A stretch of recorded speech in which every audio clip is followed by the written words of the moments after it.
L'économie locale. Votre programme avec Le Bon Coin Emploi, votre partenaire pour recruter le bon candidat près de votre entreprise. Trouvez le bon candidat sur Le Bon Coin.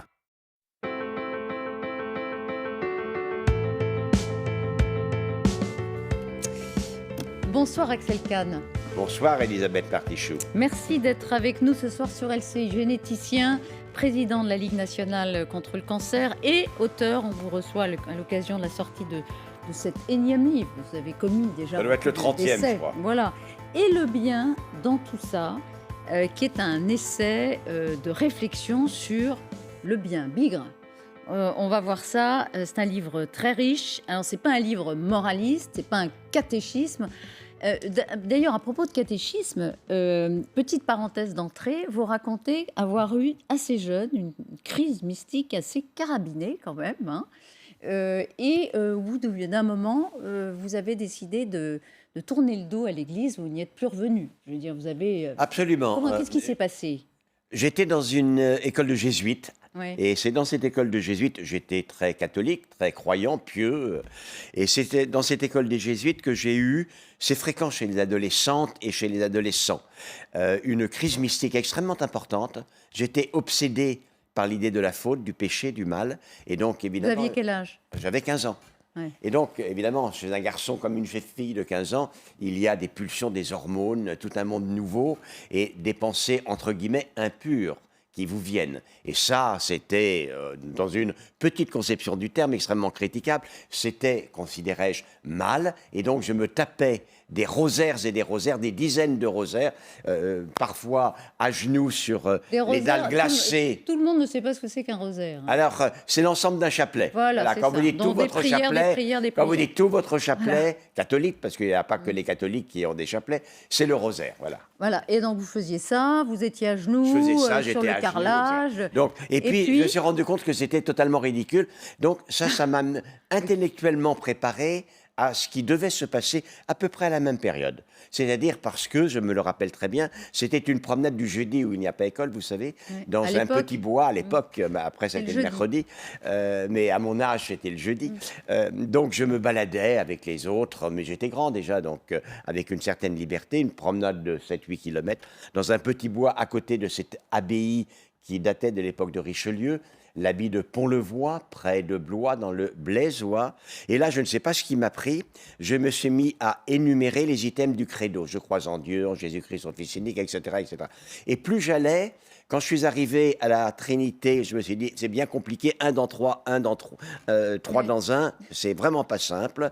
Le Père et le Fils, il est homme, il est... Ça a été une question qui a enragé les discussions entre les chrétiens. La virginité de Marie, c'est pas l'idée que je me faisais de l'enfantement. Déjà, à 15 ans, on en a une petite idée. La résurrection des morts me semblait extrêmement injuste. Il y avait tous les saints qui avaient été brûlés, alors ils ne pouvaient pas ressusciter. Et donc, à l'arrivée, au terme de ma promenade, tout à fait effaré, j'ai dit, mais c'est impossible d'accorder foi à tout cela. Et alors, c'est tout à fait extraordinaire, parce que j'ai commencé ma promenade sincèrement persuadé que j'étais croyant. Je termine la promenade en étant persuadé, en observant, désolé, car ce n'était pas une victoire, désolé que c'était impossible que je le croie, d'aucune manière. Et ensuite, ça a été le début d'un effort important qui, d'une certaine manière, se ressent et se termine, je ne sais pas s'il se termine, mais passe par ce livre.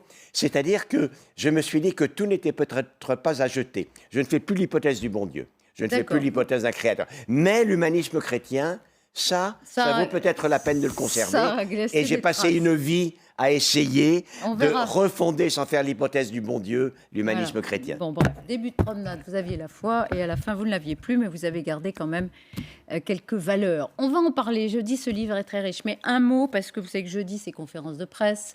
Le gouvernement fait le point sur l'épidémie. Il persiste et signe dans sa stratégie de différenciation territoriale. Et en ce qui concerne l'Île-de-France, Olivier Véran, assez grave ce soir, a dit toutes les 12 minutes, il y a quelqu'un qui rentre en réanimation en Île-de-France, mais pas de reconfinement. Ma question est simple. Vous, est-ce que vous persistez à dire que c'est une erreur? Ce que je dis, ça devient de plus en plus difficile. On a souvent discuté de cela, Elisabeth Partichou. Et je me rappelle bien ce que je vous avais dit, car je suis assez cohérent. Je vous ai dit, le but du confinement, c'est pas de confiner, c'est très emmerdant de confiner. Le but de confinement, à un moment donné, c'est de considérer que la circulation virale est devenue insupportable et qu'il faut la faire baisser. C'est-à-dire, c'est faire ce que Emmanuel Macron avait annoncé comme étant la politique de la France fin octobre, lorsqu'il a annoncé le confinement de novembre. Comme on a été obligé de déconfiner alors que la circulation virale était encore à 10 000 personnes contaminées par jour au lieu des 5 000 qui étaient anticipées, tout le monde s'attendait, vraiment tout le monde, à ce que l'on termine le boulot les fêtes passées. Et à ce moment-là, le président de la République a vu qu'il y avait un coup politique, un créneau à faire.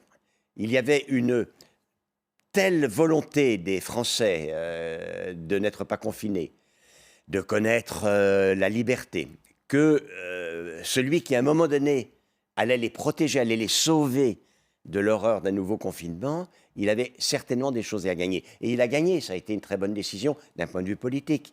Puisque d'un point de vue politique et d'un point de vue sanitaire. Non, d'un point de vue sanitaire, c'est désastreux. Il faut dire les choses telles qu'elles sont. D'un point de vue sanitaire, c'est désastreux.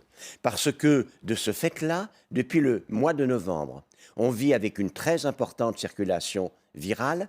Et je vais me mettre simplement dans ma position de président de la Ligue contre le cancer, mais je parle pour toutes les personnes malades d'autre chose que de la Covid. Ça n'est pas confinement ou pas confinement qui est important. Ce qui est important, c'est la disponibilité, la capacité de soigner et d'accueillir les personnes des hôpitaux. Or, on vit avec la tension hospitalière, maintenant depuis des mois, qui culmine avec les déprogrammations jusqu'à 50% en Seine-Saint-Denis, 40%, vous en discutiez tout à l'heure, en Île-de-France, également dans les Hauts-de-France. Une situation avec une multiplication des foyers infectieux dans les hôpitaux, des infections nosocomiales, des personnes qui rentrent pour une maladie, parfois le cancer, qui attrapent la Covid et certaines d'entre elles qui meurent de la Covid et pas de leur maladie. La situation, d'un point de vue sanitaire, est une très mauvaise situation. Mais cela n'entame pas le bénéfice politique du président. Voilà, lui, il fait un pari, un coup politique. Sanitairement, c'est désastreux. On va regarder les chiffres ensemble, parce que dans le fond, ce qui vous met en colère quand même. Mais non, je ne suis pas en colère. Alors, je ne sais pas. C'est mon job. Regardez, 27 000, etc. On n'a pas le nombre de décès, mais vous vous dites, on a une circulation très forte, on a 27 000 personnes qui se contaminent, et le gouvernement, pas seulement le gouvernement, mais c'est lui qui décide, s'en accommode. C'est-à-dire s'en accommode. Ce qui est très embêtant, vous êtes une chroniqueuse politique, ça ne m'a pas échappé, chère Elisabeth Martichaud. Et donc, vous savez qu'il y a quelque chose qui est très difficile quand un homme politique de premier plan, à fortiori un président de la République, fait un coup politique, qui, je vous dis, est un bon coup d'un point de vue politique, sans doute pour l'instant. C'est que après, il lui est très difficile de se dédire. Il lui est très difficile d'aller en arrière. C'est-à-dire que le risque, c'est de pousser cette politique, même quand il s'avère qu'elle n'est pas très très bonne, au-delà du raisonnable. Il va être obligé ou pas? J'en sais rien. De toute façon, moi, j'essaierai de faire le maximum pour aider les personnes malades. D'accord. Mais pour revenir, pour faire le lien avec votre livre, vous parlez beaucoup de la dignité à un moment dans votre livre. Est-ce que vous jugez que nous, collectivement, c'est indigne qu'on s'accommode de ce nombre de morts quotidiens? Est-ce qu'il y a, un problème de dignité, de respect de la personne? Je dirais, si vous voulez, que c'est déraisonnable. C'est totalement déraisonnable, d'autant plus que quand on regarde dans tous les pays du monde qui ont essayé de s'accommoder d'une forte circulation virale, s'ils sont cassés les dents. Vous pensez à qui? Je pense à la Suède, je pense au Brésil, je pense aux États-Unis d'Amérique, il y en a d'autres, s'ils sont cassés les dents. Ils ont laissé des plumes considérables. Ce sont les pays où l'atteinte économique est la plus importante. On en est là, c'est ce qu'on fait là. On fait comme les États-Unis à une époque. C'est pas moi qu'il faut poser la question. Vous connaissez l'actualité mieux que moi. Qu'est-ce qu'on fait? Mais je vous pose la question. Voilà. Vous êtes quand même plus spécialiste que moi. Aujourd'hui, la circulation virale, elle est très élevée, avec un phénomène qui est très intéressant, puisque les souches antérieures ont été remplacées par la souche dite anglaise. Les souches brésiliennes et sud-africaines sont encore minoritaires. On verra quand il y aura un taux de vaccination important si elles ne sont pas responsables de poussées épidémiques. Mais pour l'instant, à part en Moselle, ça n'est pas le cas. Or, ce nouveau variant, il frappe sans doute des gens un peu plus jeunes, il est sans doute également un peu plus grave, il est un peu plus infectieux. Donc, il y a des contraintes quand même considérables. On ne peut pas aller au restaurant, on ne peut pas aller au cinéma, etc. C'est effectivement, c'est dodo, boulot, dodo, boulot. C'est tout. Et donc, la vie, et les gens qui, en plus, sont confinés durant le week-end. Et ça, malgré tout cela, malgré les vaccinations qui évitent les personnes les plus âgées des EHPAD de mourir, on reste à 350 morts environ par jour. On va atteindre demain les 90 000 morts. On va atteindre demain les 90 000 morts. Un nouveau confinement, Axel Kahn, un an après le début de l'épidémie, mardi, on sera... C'est de plus en plus difficile. Mais ça crée aussi des dégâts. Vous le savez, même par exemple, sur les cancers. Vous avez bien vu pendant alors, le confinement. alors là, ce que vous me dites n'est pas vrai. C'est-à-dire que ce qui crée des dégâts, alors ça crée des dégâts naturellement, je vous dis, le confinement, c'est jamais une partie de plaisir.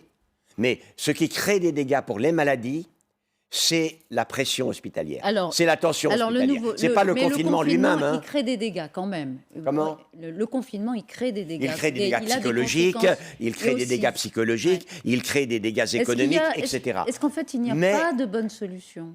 Si, il y aurait eu une moins mauvaise solution. La moins mauvaise solution, c'est de faire des efforts à ramasser. C'est ce que voulait faire. Écoutez, moi, je fais du Macron. Je fais simplement du Macron de novembre. Rappelez-vous ce que nous disait Macron fin octobre. Redites-nous. On confine. On attend de faire baisser le virus. Après, on déconfine prudemment. On laisse les activités reprendre. Mais comme la circulation virale aura baissé, on est capable de la tenir en respect. Eh bien, je vais vous dire, je suis d'accord avec le président Emmanuel Macron, version novembre, c'est ça qu'il fallait faire. Et pas version janvier, on a bien compris. Vous parlez de la responsabilité, évidemment. Hein, dignité, devoir, responsabilité. Je disais tout à l'heure que vous aviez tourné le dos à l'Église, comme ça, presque en quelques heures. Vous avez aussi, alors ça, j'ai découvert ça au début de votre livre, vous avez tourné le dos à la médecine de soins. Et notamment ce qu'on appelle aux gardes, je veux dire aux permes, aux gardes à cause de Juliette. Racontez-nous ça. Oui, c'est un épisode qui est extrêmement marquant. C'est très lié à l'idée du devoir. Donc je cherche quelles sont des bases de l'humanisme qui n'est pas lié au bon Dieu, sans faire l'hypothèse d'un Dieu créateur. Et l'un des éléments de l'individu, et c'est peut-être le message de mon père qui est le plus important, c'est que ce qui importe, c'est que chacun fasse son devoir, mais pas un devoir qui lui est dicté par l'Église, par l'autorité, un devoir qu'il perçoit en lui-même, auquel il réfléchit et qu'il décide de poursuivre, de faire, et durement s'il faut le faire. C'est le sens d'une lettre que m'a laissée mon père en se suicidant. Et donc la notion du devoir est très importante. Je suis donc réanimateur de garde, j'ai fait beaucoup de gardes de réanimation, très lourdes en réalité, c'est un domaine que je connais extrêmement bien. Et la garde a été épuisante. Maintenant, on se relaie, mais jadis, de ce temps-là, un peu héroïque, non, j'étais seul réanimateur de garde. Et donc, à 4h30 du matin, simplement, après avoir intubé, mis des drains à énormément de personnes, simplement, j'arrive à m'allonger. Je suis épuisé, naturellement. Je titube quasiment. Vous avez quel âge ? Vous voyez, en 92, je suis né en 44, donc voilà. Une demi-heure après, on tambourine à ma porte. Docteur Kahn, levez-vous, il y a Juliette dont la tension s'effondre. Évidemment, je suis réveillé et en même temps que je suis réveillé, une idée. Juliette, je la connais très bien. C'est une jeune femme qui malheureusement est perdue. Elle a 3 mois auparavant avalé ce qu'elle a pu d'une bouteille d'eau de Javel pour se donner la mort. C'est épouvantable comme conséquence. Il y a une dissolution de l'œsophage et donc une infection de tous les tissus mous dans la région du médiastin. Il faut fendre le sternum pour drainer l'infection. En réalité, elle ne peut pas survivre. Et je pense à ce moment-là, si elle était morte comme cela d'un coup sec, peut-être j'aurais pu dormir une demi-heure de plus. Et en même temps que cette pensée m'effleure, c'est vraiment une réaction horrifiée. Le devoir d'un réanimateur est même de ne pas pouvoir évoquer une pensée pareille. Et donc, là, sur l'instant, je décide que c'en est fini, définitivement. Ayant pu avoir cette pensée, je ne puis plus être réanimateur et je cesse la réanimation et ensuite progressivement la médecine de soins. Donc, c'est passionnant comme anecdote. Et ce que vous dites, c'est que le sens du devoir, on doit le définir soi-même. par rapport Là, vous avez une révélation, vous avez dit, là, j'ai pas le sens du devoir suffisant pour être animateur, vous avez tourné le dos. Donc, il faut le chercher soi-même. Hein, c'est le message que vous nous donnez. Mais vous l'avez évoqué tout à l'heure, et ce sont les premières lignes de votre livre. À 26 ans, votre père se donne la mort et vous adresse un message ultime. C'est sois raisonnable et humain. Sois raisonnable et humain. Qu'est-ce que ça veut dire, sois raisonnable? Alors, sois raisonnable, ça ne veut pas dire sois prudent, sois modéré. Mon père n'était pas modéré, c'était un grand passionné, un grand amoureux et un grand passionné. Vous lui avez consacré un livre, d'ailleurs. Voilà. Sois raisonnable, cela veut dire tu as la chance d'avoir une raison. Use de toutes les capacités de ta raison, et notamment, use de toutes les capacités de ta raison pour déterminer quel est ton devoir. Et ton devoir n'existe pas s'il n'est pas un devoir envers l'autre. Et l'autre, pas tel que tu le rêves, pas un autre fantastique, fulgurant, intelligent, positif, mais un autre tel que le sont les femmes et les hommes, des fois un peu peureux, des fois un peu médiocres, des fois un peu lâches, des fois un peu fulgurants, des fois un peu merveilleux, parce que l'humanité, elle est cela. Et quand tu te seras forgé ton devoir en utilisant ta raison et en préservant la diversité d'une humanité telle qu'elle existe et non pas dont tu pourrais rêver, alors fais ton devoir durement si cela est nécessaire. Car la lettre débute par « Tu es sans doute, Axel, celui qui est le plus capable de faire durement les choses nécessaires. » Et c'est ça le message. Et mon message à mes enfants, mon message à tous les gens qui m'écoutent, c'est une fois que vous aurez été capable, en utilisant toutes les capacités de votre raisonnement, à savoir ce qu'est votre devoir, eh bien, chiche, faites-le. Ne déviez pas. Ne déviez pas, Ça, c'est faites votre compliqué. devoir. Alors, vous avez rappelé tout à l'heure que je m'intéressais à la politique, vous en parlez. Alors, et le bien dans tout ça, et le bien dans la politique, est-ce que c'est bien compatible, la politique et le bien? Alors, pour répondre très rapidement, Oui. j'y consacre 50 ou 60 pages, pour répondre très rapidement, jamais la politique ne peut se limiter à la poursuite du bien, ce serait ridicule. Bah pourtant, la politique, c'est précisément la recherche du bien commun, sur le papier. C'est la recherche... Sur le papier. C'est la recherche du bien-être, mais Ouais. pas simplement. La politique, c'est également la recherche de la grandeur. C'est également la recherche de la fierté. C'est également, voilà, des notions qui ne tombent pas sous le coup du bien et du mal. Hegel disait, à propos des impératifs catégoriques de Kant, si on les suivait, bien peu de grandes choses auraient été faites dans le monde. Et Hegel avait ici, sur ce coup-là, raison. Et donc- Cela étant dit, ce que je propose, ce que je fonde pour Oui. moi, et c'est la base de mon engagement politique, c'est Parce que qu'une vous êtes politique engagé. qui est immorale est illégitime. Le bien et la morale, c'est lié Oui, indissolublement. la morale, c'est la science si du vous bien voulez, et du parce mal. que vous dites, mais il y a beaucoup de militants politiques, hein, les jeunes qui peuvent nous écouter, etc., qui se disent, seule la victoire est belle.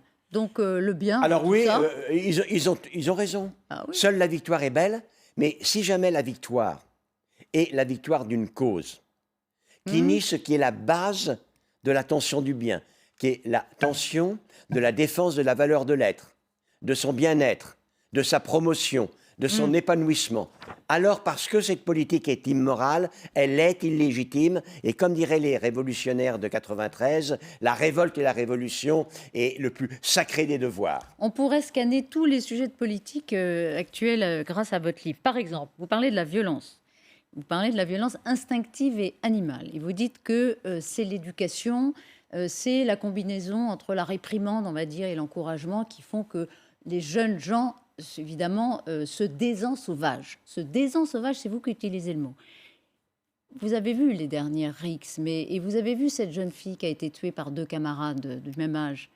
Est-ce que c'est un problème de responsabilité familiale, comme l'a dit par exemple Gérald Darmanin? Est-ce qu'il a manqué cette éducation qui pouvait dire le bien et le mal? Est-ce que vous voyez les Alors, choses comme ça? c'est trop vous simple. Ce que l'on peut dire, si Ouais. vous voulez, c'est que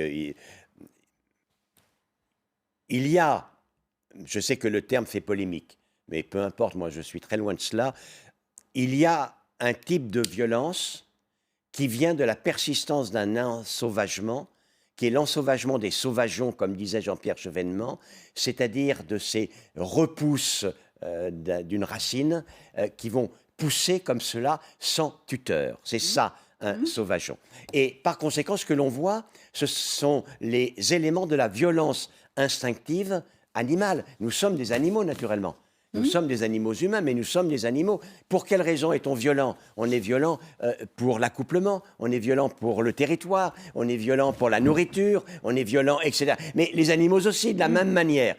Et cette violence-là, évidemment, elle peut être atténuée en partie par l'éducation, par le désensauvagement. Et il est sûr que la carence familiale, la carence éducative sont des éléments favorisant cette émergence-là, la persistance de cette violence. Mais ce n'est pas la seule violence. C'est pas la seule violence. Il y a une violence typiquement humaine aussi. Et vous en parlez aussi.